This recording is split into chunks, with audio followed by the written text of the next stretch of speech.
11 years ago, I started driving a city bus. Wasn't planning on it. In fact, the thought never crossed my mind until a friend suggested that it was really a good job with great benefits. And besides, she said, think of the stories and experiences that you'll have. Boy, oh boy, was she right. So, being unemployed and poor, I applied. Hi, my name is Kevin McDonald, and this is the continuing saga of A View from the Seat. One person's experience of life as a bus driver. The stress, the pain, the negativity, as well as the great people that I've met. The funny stories and, unfortunately, the serious stuff that only happens on a bus, including our ability to handle it, with the support of family, friends, co-workers, and the occasional therapist, of course. All working together to keep the wheels rolling and the paychecks flowing. I hope you join me right now for A View from the Seat. This podcast is brought to you by My Independence Report. Please follow us on podbean.com to receive regular updates about my continuing career as a city bus driver, because tomorrow is another day, and no one knows what great adventure is around the next turn. Also, a word of caution, some of the language used can be a bit offensive, but driving a bus can be as real life as it gets. Hello, everybody. My name is Kevin McDonald, and yes, I am a bus driver. Didn't think I'd be one. Didn't even know I wanted to be one. But I am. Been doing this for 11 years now. And I keep being told that I need to either write a book or to talk about my experiences as a bus driver. Let me first say that I was looking on the internet to see if anybody else was doing this or had this idea. And all I found were things like angry bus driver, bad bus driver, bus drivers that were having a moment. And later on, we'll explain how those moments happen. But initially, I just wanted to let people know that not all bus drivers have moments like that all the time, and not all bus drivers are distant and aloof and mean. Granted, like every profession, you have got some people that are probably not cut out for this kind of work. But as you will see as we continue on, this is a very, very difficult job. It's a very tough job. And we'll talk about that, and we'll talk about how bus drivers, specifically me, how I relieve the stress of the job, both handling the physical aspects of it and, more importantly, the mental aspects of it. Because the mental aspects of it far outweigh anything else, in my opinion. Which, by the way, this entire podcast is going to be based upon my opinion. I don't speak for anybody else, but this is how it worked for me. First of all, I was in the restaurant business as I grew up.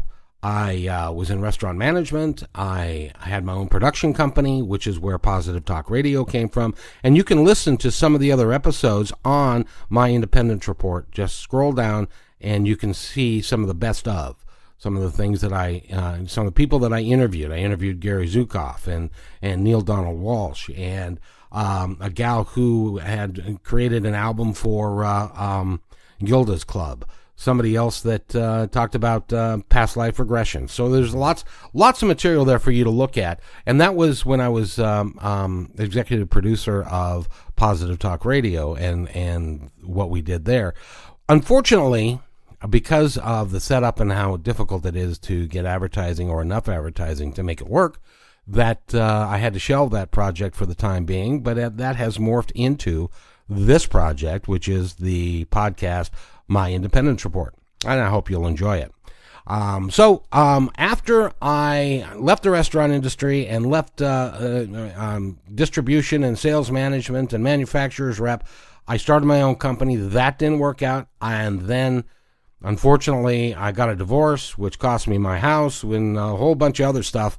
And my good friend Kim Miller, who was, and you can listen to her podcast, which is on My Independence Report. She has a partner. Her name is Julie. Julie is a supervisor with King County Metro. And Kim called me one day and said, Julie had a question for you. And I said, what could that be? And she said, why don't you drive a bus? And I had never even given it a thought. Drive a bus? Those big things? Are you kidding? That's just an accident waiting to happen. And then all of those people and all the things. I hadn't ridden the bus in years. So I really had no understanding of what it was going to be like to drive a bus. But because I was poor and my contacts in the restaurant and distribution business had dried up, and I'd been away from it for a little while, and when I applied, I was over 50 years old, and nobody really wanted to talk to me. So I applied to be a bus driver. So let me go through what that's like, because I get the feeling that a lot of people think that driving a bus, number one, is easy.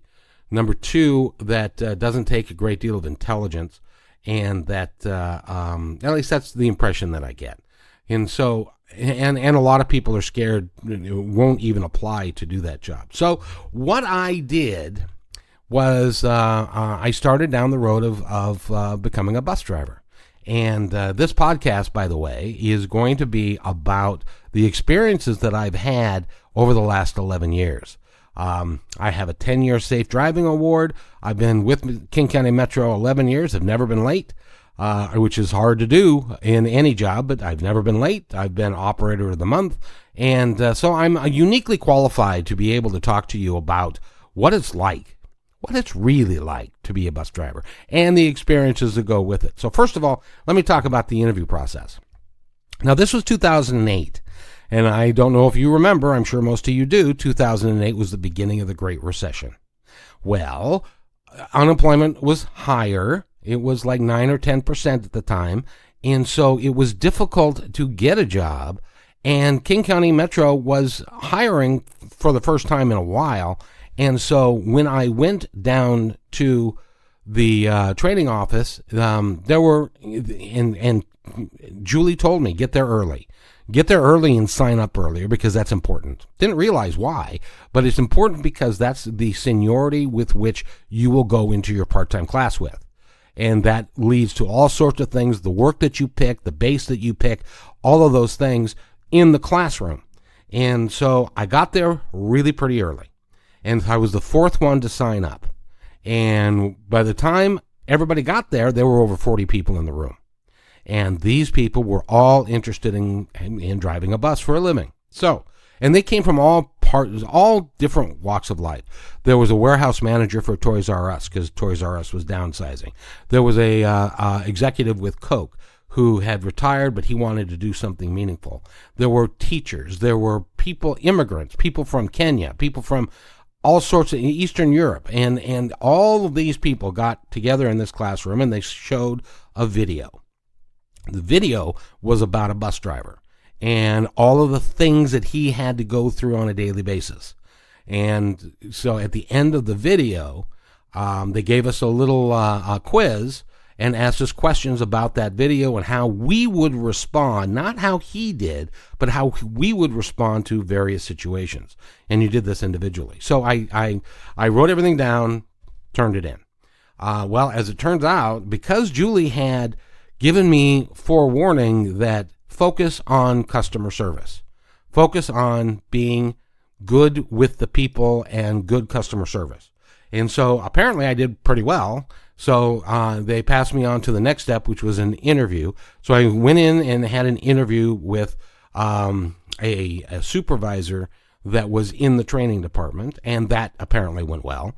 And so then they called me back and they asked for references. Well, unfortunately, I had been self-employed for the last 4 years, and or 5 years actually, and so I did not have a employer to call to get references from for the last 3 years. So I told them that, and that's where the application died. It just stopped right there, because that was out of the norm. That wasn't a usual thing for them to deal with. So human resources really didn't know how to deal with it. So I let a month go by, and a month turned into 2 months, and nothing happened. And then I was talking with Kim, and I explained, how far I'd gotten, and nothing happened. And so Julie, bless her heart, picks up the phone and calls HR and says, this guy would really make a good bus driver, and you need to go the extra mile here, please. And so they did. And they called me back, and they said, okay, if you don't have an employer, we need you to provide 3 years of tax returns to prove that you were self-employed. And I said, well, okay, I can do that. It was a little embarrassing, because in one of the years I'd made nothing. I made zero. As a matter of fact, I'd lost a great deal of money in pursuit of my career in radio. And so I gave them all the tax information, and they said, okay, well, you're great. So I came down there and signed the papers, and then I was going to go to part-time class. Now, let me explain how that works. Part-time class, in order to become a bus driver with King County Metro at that time, it's changed a little bit now, but at that time you had to apply for a part-time bus driving job first. You couldn't go full-time or apply for full-time. You had to be part-timer first. And what that means is you work 5 days a week, and they guarantee 2.5 hours a day. Now, I don't know how many people can live on 2.5 hours a day, and I certainly couldn't, but those were the rules. So I went into the class knowing that I was going to it was going to be a struggle. But at the end of the day, when you were able to go full-time, and at that time, people were going full-time in 8, 9, 10 months. This is in the middle of 2008, and the big recession was just beginning. And so I thought, well, I can make it for 8 months, 9 months, 10 months. Turns out to be that because the economy tanked and Metro was downsizing, I was a part-time operator for 3.5 years, which is a really long time to be a part-time operator. But there were ways, and we'll talk about that later, on how you can supplement your income. But I did that, and so we go to class. It's the first day of class. Now, Julie had been very clear that timeliness is next to godliness in Metroland, and if you are late by 59 seconds, you get written up and you lose your work. Yes, I said that right. 59 seconds, you are toast. So the first day of class, there are going to be 14 people in our class. And we start at 7 a.m., go 7 to 3, and they would provide us with the CDL training, and they did that in-house. So CDL training and just how Metro works and how you can survive day to day, and also bus driving training and all of those things. So the first thing was, on the first day, it was 7 o'clock. 2 supervisors walked in to the classroom and closed the door. There were 13 of us in the classroom. Then a minute later, we hear a knock on the door. And then one of the supervisors excused himself, left the classroom, closed the door behind him, and then a little while later came back by himself. The first operator to fall by the wayside was 1.5 minutes late, and he was told that he could not participate, that he was done. It was such a startling thing, because it was like, holy crap, they're serious. You cannot be late doing this job, or you're going to get terminated. And so it was a big problem for folks that have timeliness issues, because they get rid of you really, really quick. And so we now have 13 people in the class, and we started by some classroom instruction on what they call run cards, and how you are supposed to negotiate your way through. We got to pick the base, and this was based upon the seniority in the class. And because I got there early, I had high seniority in the class, and so I got to pick the base that I wanted, which was East Base at the time. And because I could get what's called a dual tripper. And a dual tripper means that you work in the morning and the afternoon, you get more hours, and I needed those hours, and so I was very, very fortunate and very lucky to get that done. Now, one of the things that they do for you in the course of this 3-week class is what it was. They get you your CDL. The state of Washington gave Metro the ability to do in-house CDL training and actually approval for the CDL. Now, the CDL process itself is a difficult process because there are 2 parts to it. One is a driving part, and the other part is a bus pre-check part, and you have to do them in order, and you have to do them completely, or you get bounced from the class. So we started with 13 guys and gals, and 3 of them did not make it through the CDL training. So they were gone. So then there were 10 of us, and one of which, if you're driving a bus and the tire goes over a curb, that's the end of the test, and you go back to the base and you're done. You only get 2 chances to do all of this correctly. And the pre-check was a very long and involved thing. There were like 35 points to it, and you had to get all the points correctly in order for you to get your CDL. Obviously, without a CDL, you can't drive a bus. So we all worked to get our CDL. One guy went over the curb, and he was gone. Another guy could not pass the pre-trip inspection portion of the test, and he was gone. So at the end of the day, we ended up started with a class of 14, and we ended up graduating 9. So first of all, it's not easy to become a bus driver because it is a complicated process. And if you haven't been a bus driver, or if you haven't been a truck driver, if you don't know what you're doing with those, it can be a complicated thing. So I applaud anyone who has gone through the Metro training and has become a bus driver. And that's something that you need to be aware of, is that these people have really put some time and effort into making it work for them. Okay, so now I think it was day 3, we go out into the yard and we're looking at these giant things called a bus. It was like, holy crap, I'm going to drive that, and I'm going to drive it in traffic, and I'm not going to hit anything, because if you hit anything, you're out of the class as well. So it was a little intimidating, to say the least.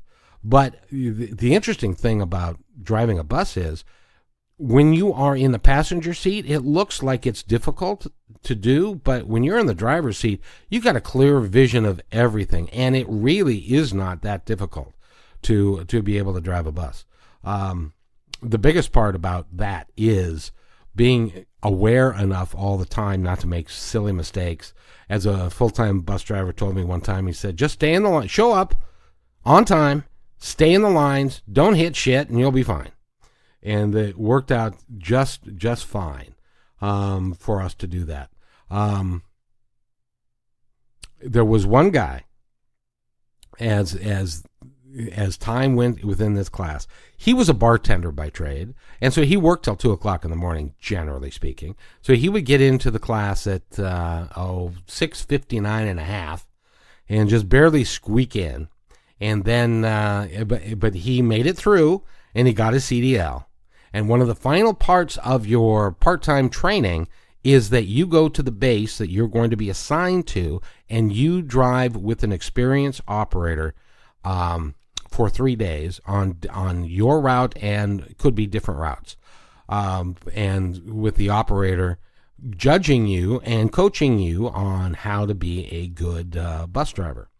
And so he made it all the way through class.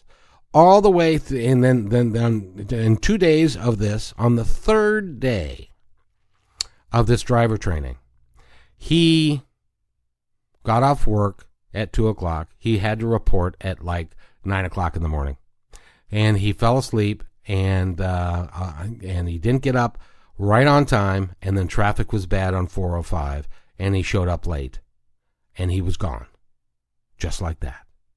He was gone. And as it turns out, 6 months later, he was able to reapply, because he had his brother was a driver for Metro. He was able to reapply, and the same damn thing happened to him. He made it through the first 2 days of driving with an experienced operator, and the 3rd day he was late, and he was bounced, never to be seen from again. It was a really sad thing of what happened to him. So I made it through. I got to be a part-time bus driver, but I was working about 30 hours a week, which was really cool. And the interesting thing is about Metro also is that you make friends, but you make friends at 5 minutes at a time. What do I mean by that? Well, oftentimes my family will ask me, they'll say, well, what time do you have to be at work? And I'll say, well, Tuesday, I have to be at work at 12:41. Wednesday, Thursday, and Friday at 12:47. And on Saturday at 12:52. And they'll look at me funny, and I'll say, well, because we have staggered start times, because the buses leave at different times, obviously.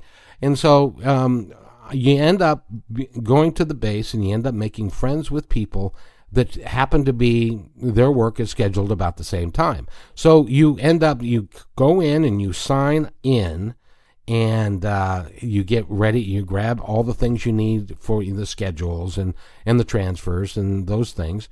And then you can talk with people that happen to be there at the base at the same time that you're there. So over the course of the last 11 years, I've made friends. And then we have what's called a shake-up. We have 3 of those a year, and your work changes, so the time you go to work changes, and so the time they go to work changes, or they go to a different base, and so you never see them again. There are people that are still working for Metro that I haven't seen in probably 5 years. Hey, Mark, and other people. That so you make friends 5 minutes at a time, and over the course of time, you can then get more deeply involved with these people. Nathaniel's a perfect case for me. He was a part-time operator, and I was a part-time operator, and we became friendly, and then he went full-time, and I went full-time, and we lost contact for a little bit, and then I would see him occasionally, and we made friends of each other on 5 minutes at a time. And that's just the way it works as a bus driver. That's one of the downsides. You don't get to have a lot of camaraderie with other bus drivers in a group setting, because everybody has a staggered start. So it's kind of, you're on your own, and as long as you don't, as I say, hit shit, you're fine. Show up on time and don't hit anything. So that works really well. So I made it to Metro as a part-timer. I was a part-timer for 3.5 years. Then I went full-time 7.5 years ago. And now I am doing really quite well, thank you very much.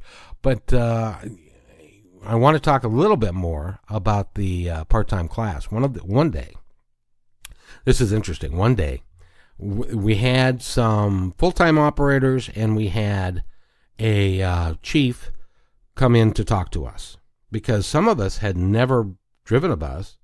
And like me, I've always had my car, so I've probably ridden the bus twice in 20 years. And so I really had no idea what it was like, what the people were like, what I was going to have to deal with. So the chief walks in, very nice man, stands at the front of the room, and he says, each of you has a new name. Your new name? Motherfucker. Or you're going to be a bitch, or you're going to be a shithead, or you're going to be any one of a number of names, because these people want to do that, and you have to deal with what they do. So keep in mind, as you're driving your bus, for some people, they consider this their living room. That's where they sleep. That's where they hang out. They have a whole group of people that do the exact same thing that they do. They can't drive for one reason or another. Either they're a convicted felon, or they don't speak the language very well, or they've gotten into trouble, or they just don't make any money, and they have no way of getting a car. So they take the bus, and that's how they get around. That's what they do. And so you are intruding upon their living room. So your behavior needs to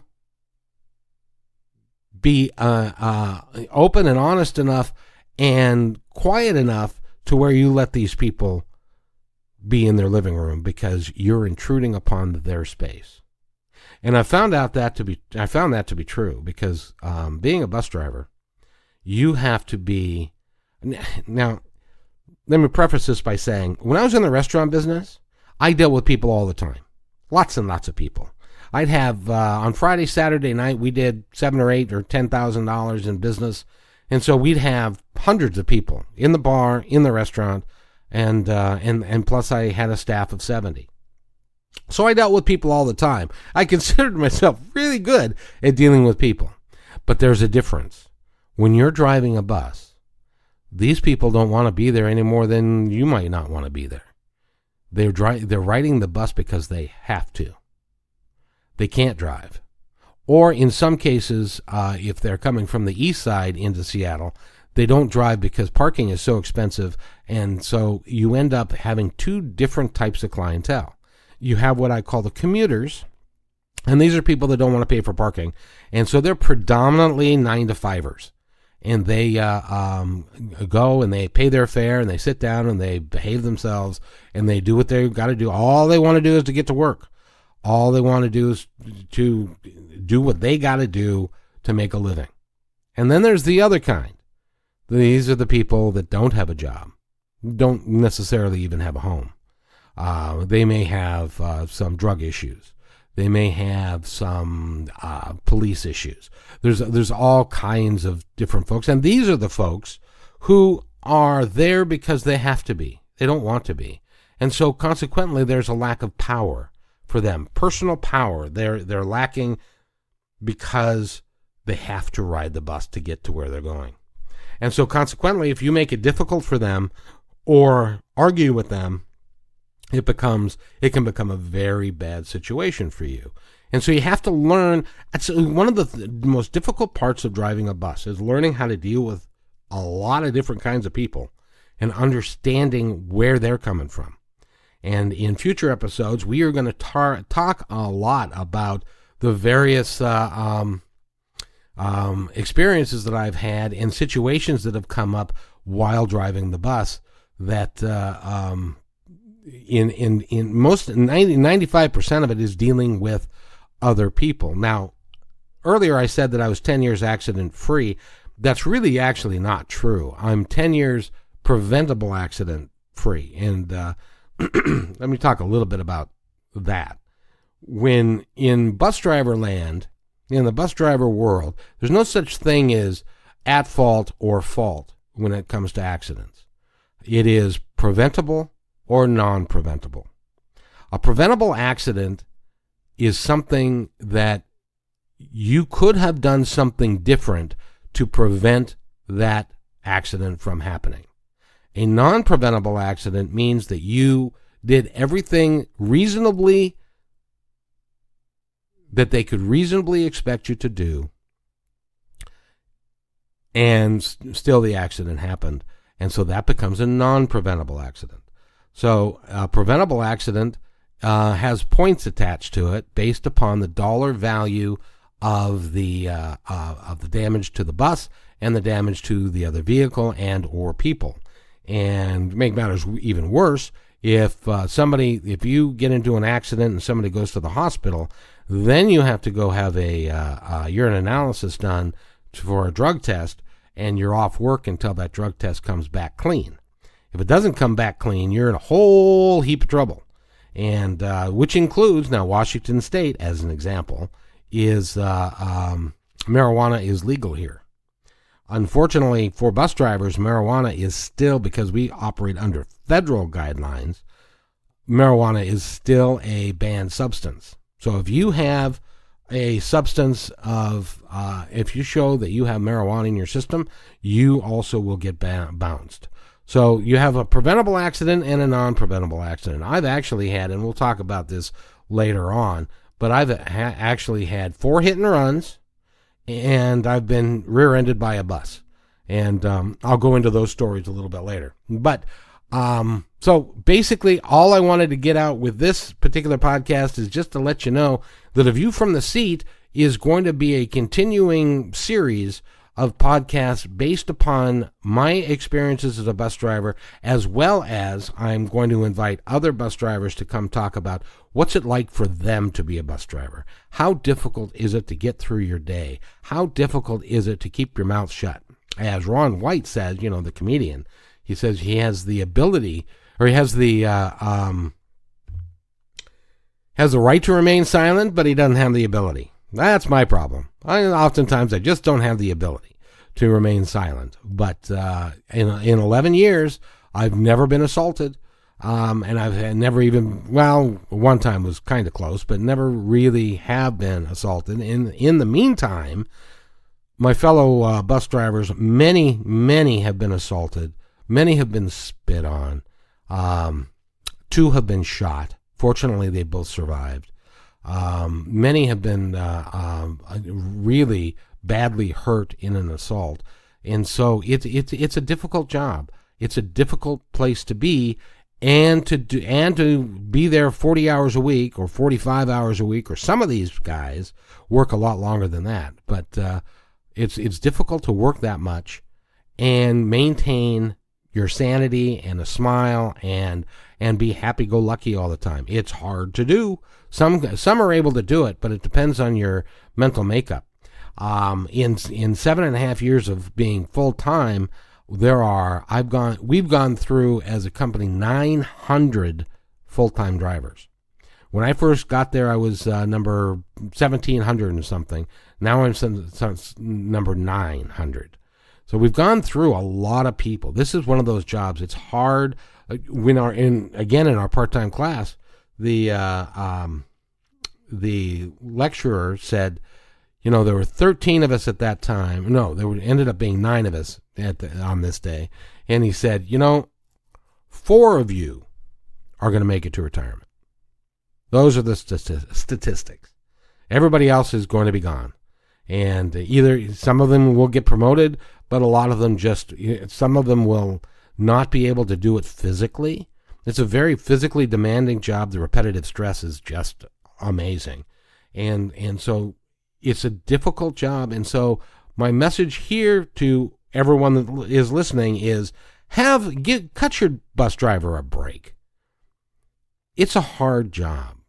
We're like everybody else. Sometimes we come in a bad mood. We've got stuff going on at home. It can be as bad as anything else. When I'm in one of those moods, I just try and shut up, which for me is kind of difficult. But for most people, it does change you.